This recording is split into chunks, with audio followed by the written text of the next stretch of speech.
Mwanzo kabisa katika episode ya kwanza tunaanzia ndani ya jumba la kifalme. Yupo mwanamke mmoja ambaye sasa alikuwa ndani ya leba. Ulifika muda wake wa kujifungua.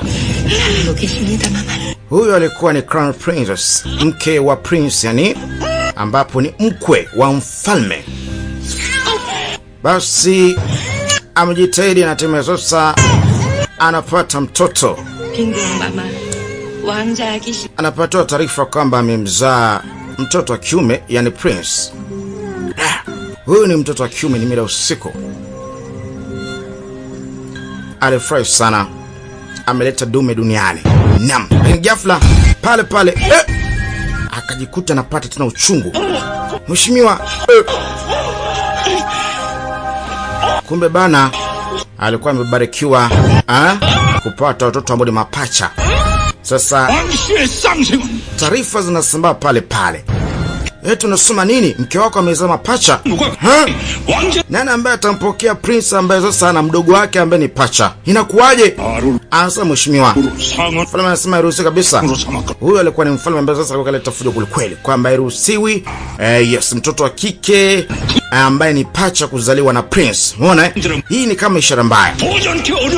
Sasa lazima huyo mtoto wa kike ni kwamba wawe sababu alozolo wa kwanza alikuwa ni wa kiume ambaye sasa ni prince. Wa pili ni wa kike ambaye ni princess. Hii inamaanisha kwamba lazima mmoja wapo hapa uawe. Na ambaye sasa atauawa ni wa kike. Huyu bwana ambaye anaitwa Kijai, mshauri mkuu kabisa wa mfalme, alimwambia mtoto wa mfalme kwamba lazima huyo wa kike ni kwamba uawe. Naam. Kwa hiyo katika mapacha kuna mmoja ambaye lazima atauawa. Basi jamaa alikuja kwa pili. Huyu hapo ni Crown Prince, alijifungua ni mkewe. Sasa atabaki na mtoto wa kiume, alafu huyo mtoto wa kike ni kwamba atauawa, kwa sababu hapa sio ishara njema namna wao wanavodai.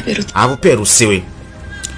Maana anasema haimaanishi mtoto huyu hapa kuzaliwa msichana sio sababu yake hapo kuuawa. Tafadhali naomba usimuue. Mume anasema ninja mipango yangu, siwezi kusaidia chochote. Anasema lakini hapa ni binti yako, ni mwanao pia na huyu. Jamaa anasema tayari mfalme ameshawisha kutoa oda, yani baba tayari ameshawisha kutoa maagizo kwamba lazima huyo wa kike uawe, hakuna namna. Anasema hapana, unakosea mume wangu. Haijalishi kwamba itakuwaje, wewe ndo mtu wa kuamua. Sasa naomba niambie tafadhali, natamani kujua nini ambacho hapo nataka. Jamaa anasema mimi hapa sipo tofauti. Babangu ni mtu ambaye ni mfalme kwenye nchi hapa, na mimi hapa nafanya kila kitu kwa sababu ya nchi hii. Sasa sipo tayari kuiona nchi basi kiteketea, kwa sababu hapa ni ishara ambayo ni mbaya kwamba nchi hapa itakuja kupata matatizo. Kwa hiyo lazima mtoto wa kike ni kwamba wawe huyo pacha ambaye sasa ni wa kike. Naam. Sasa oda ni kama ilitolewa. Uvamizi ukafanyike kunako kwenye ile ofisi ya leba. Watu wote ni kwamba ambao wanafahamu issue kuhusiana na mapacha kuzaliwa ni kwamba wote inabidi uwawe. Naam. Hani ninjas ambao walikuwa wametumwa na mpambe ama mshauri wa mfalme, kwamba watu wote ambao sasa walikuwa kifahamu issue kuhusiana na wale watoto kuzaliwa ni kwamba uwawe. Huko ni kwenye ofisi ya leba mzee. Naam. Huyo mtoto wa kike ni kwamba atakiwa baba. Na sasa hata baba mtoto ni kwamba hawezi kufanya chochote, kwa sababu hapo ni kwamba anafuata order ya mzee. Na hii wanasema kwamba ni ishara mbaya. Unaona ni afadhali baki huyo wa kiume, lakini wa kike ni kwamba wawe. Ni mapacha maskini Mungu. Naam. Watu ni kwamba walikatwa, walichinjwa. Ni mida usiku, mvua inanyesha, radi ni kubwa, radi nzito napiga kweli. Watu ni kuchinjwa mzee, watu ni kukimbia. Bwana. Ishu hii ni kwamba inaongozwa na mtu mmoja ambaye anaitwa Kijai, ambaye ni mshauri wa mfalme. Huyo Kijai ni mtu katili sana. Naam. Mheshimiwa, Songioni. Naam. Huyo ndo bwana ambaye anaitwa Kijai ama Songioni. Anasema mheshimiwa, umefanya vizuri sana kumsaidia mfalme kwa kila kitu. Naam, huyo kwamba aliuawa. Yuko wapi mtoto aliozaliwa? Anasema basi mama mtoto ni kama yupo katika chumba chake. Mzee ni kama alimuulizia Crown Princess, yani sasa alimuulizia mzazi alijifungua watoto mapacha. Huyu bwana uwezo kama ni binti yake. Unaona yani huyo mshauri wa mfalme kumbe bana, yes, binti yake ndo ambaye sasa alijifungua mapacha. Naye pia sasa ana support issue ya mfalme kwamba mjukuu kwamba wawe. Hapo ni sema ambapo anapokaa Crown Prince, taka mchinje. Wana akaambia inatosha. Naam. Alisema hivyo alikuwa ni Crown Prince. Huyu hapa sasa ni mkwe wa mfalme, lakini pia ni mtoto wa Lisi wa huyu mzee alikuja hapa, huyu ambaye anaitwa Kinjae, ambaye Kinjae ni mshauri wa mfalme. Umeona huyu mtoto wake kinaomba anatakiwa. Basi mama anasema alizaliwa wa kwanza ni mjukuu wa mfalme ambaye ni mtoto wa kiume, yani prince. Sasa yuko wapi pacha mwingine huyo wa kike? Maana sasa binti yangu nilimzaa basi amekufa. Yani sasa huyo pacha wa kike ni kama amekufa. Daktari ni kama anatoa maagizo kwamba mara mwisho mtoto ni kwamba alipoteza pumzi kidogo. Yani alishindwa kuhema, kwa hiyo amefariki. Na mwili hapa kama ushahidi. Basi akasogea mpambe mkuu wa bwana ambaye anaitwa Kinjae. Huyu mtaalamu anaitwa Sokjo, ni mshenzi kweli kweli. Naam. Mwili wa mtoto hapa ambaye ni princess. Pasha huyu akamcheki, kweli mtoto ni kwamba Emi. Hii inamaanisha kwamba amefariki. Basi mtaalamu wa kazi ambaye anaitwa Kinjae akasogea. Uwezo kuamini huyu hapa ni binti yake, ni mtoto wake kabisa kumzaa. Kwa alibaki hapa ni mtoto ambaye na kiume ni prince. Huyu ni kwamba anaachwa. Mwisho alitoa maagizo kwamba huyu ambaye alifariki basi achomwe, yani kwamba akachomwe moto. Naam. Amepoteza maisha. Mtaalamu ni kwamba anasepa na mpambe wake ambaye anaitwa Sekjo, lakini kwenye mwili wa yule mtoto alichezesha mkono. Bwana ni kwamba kama vile alishtuka fulani. Umeona huyu mpambe halisi kitu, lakini akaona labda ni mawengi. Naam. Akawa ameondoka. Kumbe hapa bana mama alikuwa amefanya ujanja. Hakunaga mama ambaye anatamani mwanae apate madhara. Naam. Kumbe kuna ujanja ambao madaktari walikuwa wamefanya kumwekea kitu fulani hivi nyuma shingo ya mtoto hapa ili sasa aache kupumua ama aache kuhema. Kwa hiyo sasa hapa akitolewa kitu hicho ambacho alikuwa amewekewa, hii inamaanisha kwamba atapumua kama kawaida makuhema. Naam. Mama kwa tayari binti yake kwamba uawe. Ni afadhali akamtelekeza huko nje ya jumba la kifalme. Basi mtoto ni mzima sasa. Ambaye ni Crown Princess. Yani princess huyo. Naam. Kwa hiyo kafahamika kwamba yule mtoto wa kike amefariki, yani yule ambaye sasa ni princess. Kwa hiyo princess amekufa, amebaki prince. Mwisho anasema hii miili yote watu wote ambao wameuawa ni kwamba pia ichomwe moto. Hawa watu ambao wamekuja kuuawa, naam, na wale maninja ambao sasa pia ni kikosi chake. Haya, yule mtaalamu hapa ambaye anaitwa Sokjo alikuwa na wasiwasi fulani, ana mashaka kidogo. Naam. Basi wakati huo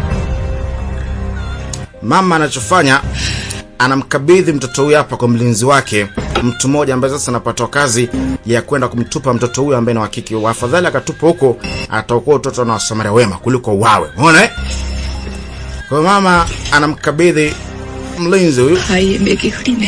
Anasema kupumua kwake kuna tabu. Kwa tafadhali ndio akamtengeneza mazingira ambayo ni salama, ambapo pia ataweza kuonana na daktari. Basi mlinzi alisema sawa. Naam, kwani anaenda kutelekezwa ama kutupwa katika nje ya jumba la kifalme. Lakini kwanza kabisa atapelekwa kwa daktari.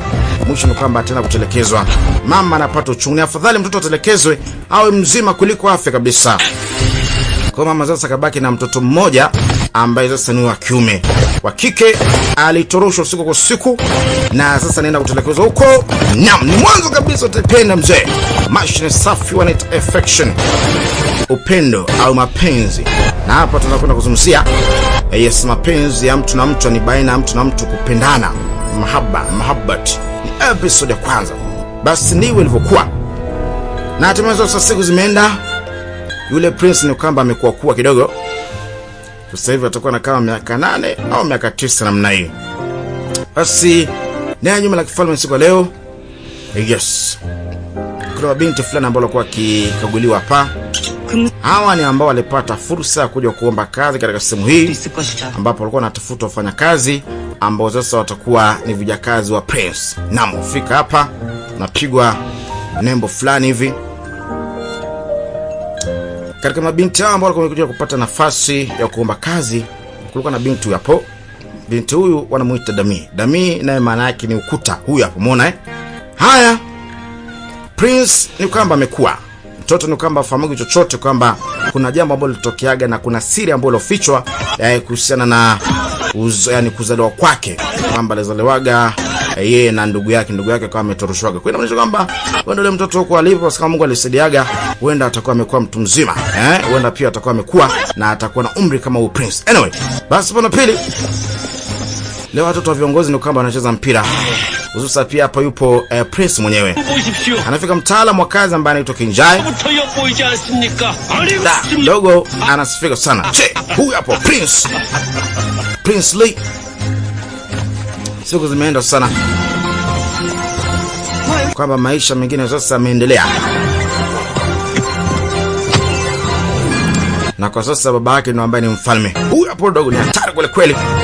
Well, anaswaga fulani hivi kama za CR7 Cristiano Ronaldo.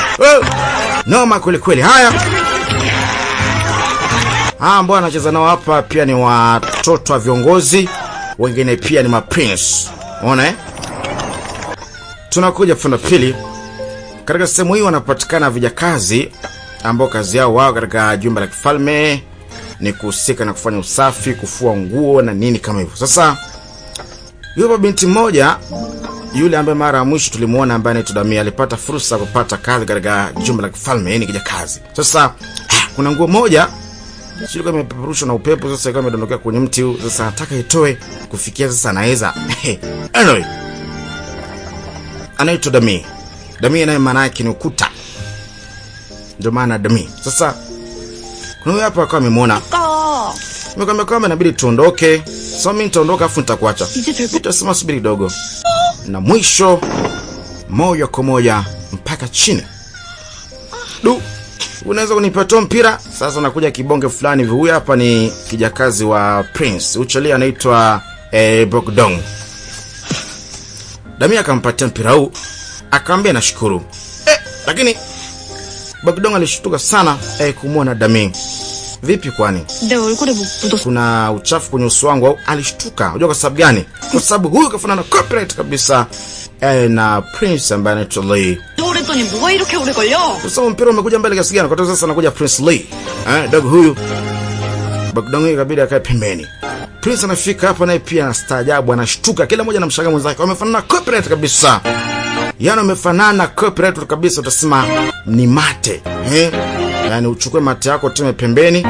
Unaona Sasa kumbe bana mtoto alivyotupoga kipindi kile ama kutelekezwaga, kumbe bana alikuwa ni mtoto wa mtaani. Kwa hiyo baadaye amepata nafasi kuja kuomba kazi huko na sasa yupo ndani ya jumba la kifalme. Basi baadaye mama alitoa taarifa na kijana wake Prince kwamba mama haiwezi kuamini kuna binti moja mimi fanana naye copyright kabisa. Yaani utasema kwamba ni pacha yangu sijui. Eti Bogdong, si kweli Bogdong? Eti Bogdong. Sema ndo ni kweli. Maana sema mambo msiongee tena, sawa? Eti pacha kitu gani? Unupuzi gani huo? Mama alishtuka, kapotezea. Sema nilikuwa tuna wasiwasi mama. Hata mimi pia kama ungemuona lazima ungeshtuka. Maana sasa natosha kabisa. Sawa? Haiwezekani kabisa kijakazi wa jumba la kifalme afanane na Prince. Tumeelewana? Tena usiwaambie mtu wote taarifa hizi. Usije kusema hizi taarifa. Umenisikia mwanangu? Mama. Sema sawa mama. Huyu ni Prince Lee. Prince Lee, naam. Lakini mama alishtuka sana, inakuwaje hizo taarifa? Sio kawaida. Miaka mingi sana imepita. Mara mwisho niliambia kwamba binti yangu alitelekezwa na jumba la kifalme, yani nje. Wewe unasema ndio. Mara mwisho mlezi ni kwamba alienda kumtelekeza huko nje ya jumba la kifalme. Sasa naomba nikutanishe na huyo mlezi. Lakini kwanza ningependa ukamtafute huyo msichana ambaye mwanangu amemuona. Huyu ni kijakazi, alipatoa maagizo kwamba sasa akamtafute huyo kijakazi. Unaona? Anyway. basi 저하를 많이 닮으셨습니다. baadaye 네, 강소원의 시강강들 모두 dogo huyu 모심을 ambaye ni Lee 여기고 있어. hapa alikuwa yuko na baba ambaye ni mfalme, 네. lakini pia na mwalimu. Sasa 듣자하니 서책을 읽는 일보다는 mzee anasema kwa taarifa ambazo nimepata bana kwamba wao wanapenda sana kucheza mpira kuliko kusoma vitabu. Kwa sababu gani? 그것이 사실. Kuna siri gani? Je, ni kweli? 스승님 말씀대로 제가 아빠